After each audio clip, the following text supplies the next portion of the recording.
জুলাই গণহত্যার মামলায় সাবেক প্রধানমন্ত্রী শেখ হাসিনা, সাবেক স্বরাষ্ট্রমন্ত্রী আসাদুজ্জামান খান কামাল ও সাবেক পুলিশ মহাপরিদর্শক চৌধুরী আবদুল্লাহ আল মামুনের বিরুদ্ধে আন্তর্জাতিক অপরাধ ট্রাইব্যুনালে আনুষ্ঠানিকভাবে অভিযোগ জমা দিয়েছে তদন্ত সংস্থা।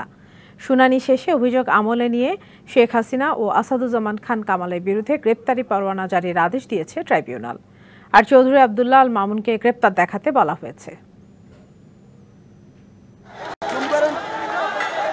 2024 সালে কোটা আন্দোলনকে কেন্দ্র করে বৈষম্য বিরোধী ছাত্র আন্দোলনে নিরস্ত্র ছাত্র জনতার উপর গুলি, হত্যার নির্দেশদাতা ও পরিকল্পনাকারী হিসেবে সাবেক প্রধানমন্ত্রী শেখ হাসিনা সহ অভিযুক্ত আরও দুজনের বিরুদ্ধে রবিবার দুপুরে আন্তর্জাতিক অপরাধ ট্রাইব্যুনালে আনুষ্ঠানিক অভিযোগ দাখিল করে তদন্ত সংস্থা।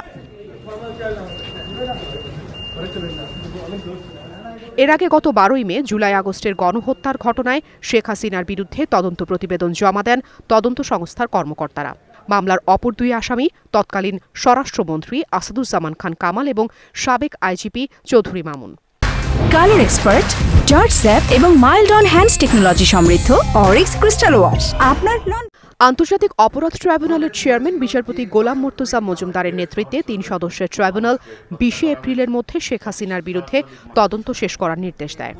জুলাই-আগস্টে ছাত্র জনতার আন্দোলন ঠেকাতে আওয়ামী লীগ সরকার নির্বিচারে হত্যা চালায় বলে অভিযোগ রয়েছে, যাতে প্রায় 1,500 মানুষ প্রাণ হারায়। Afrin Anwar, DBC news, Dhaka.